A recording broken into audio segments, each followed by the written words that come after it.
Hi, I'm Bob Crosby. Thank you for joining us on the video lab today, where clearly I've lost a bet. My Philadelphia Eagles, beaten by the New Orleans Saints, and my good friend Janet Gable has supplied me with the headdress. Thank you, Janet. Last week we looked at quad rockers and ankle rockers as a means to getting into deeper squats. Getting to the bottom of your squat is important to load up the big muscles in your lower body. However, squats don't come in a one-size-fits-all. Depending on your leg length, your height, your athletic ability, the mobility around your weight-bearing joints, you'll squat a little differently than your friend or teammate.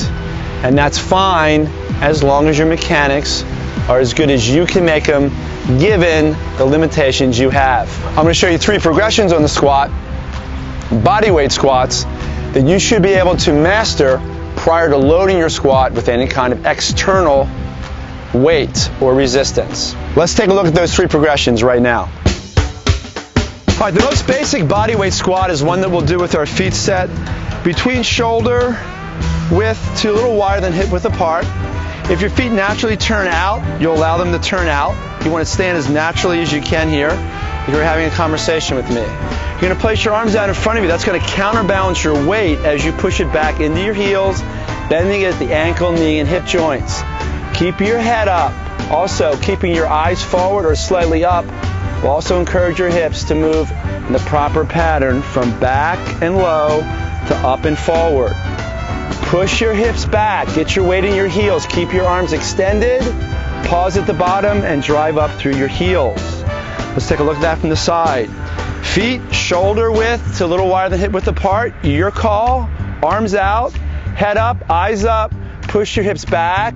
Sit as deeply as you're able.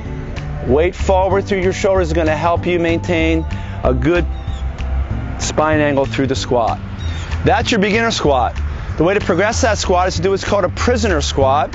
A prisoner squat has your fingertips resting lightly on your head behind your ears. Again, set your feet so that you've got good balance. Shift your weight into your heels. Push your hips back. Your knees always travel out over your toes. Eyes up, chest up. Sit as deep as you're able. Drive through your heels and stand. One more time. On all your squats, you inhale down and exhale up. One time from the side. Elbows wide. Head up. Inhale. Drop your hips down and back. Weight into your heels. Push through your heels and stand quickly. The third progression on the squat is what we call a Y squat. A Y squat is done with your elbows kept as straight as possible, arms extended above your head. From the side, I want to show you that the elbow comes behind the ear. Make that effort. Shoulders down and back, squeeze your scapula, extend your arms. Set your feet. Inhale down. Weight back into your heels. Push through and stand. Moving your hands from behind your head to above your head puts a lot more stress on your thoracic spine. Elbows back, forces that retraction through your scapula. Makes your core work harder, tougher to drop as deep. Stand by driving through your heels and raising your hips. There's the 3 progressions in your squat. Arms out, arms behind, arms up.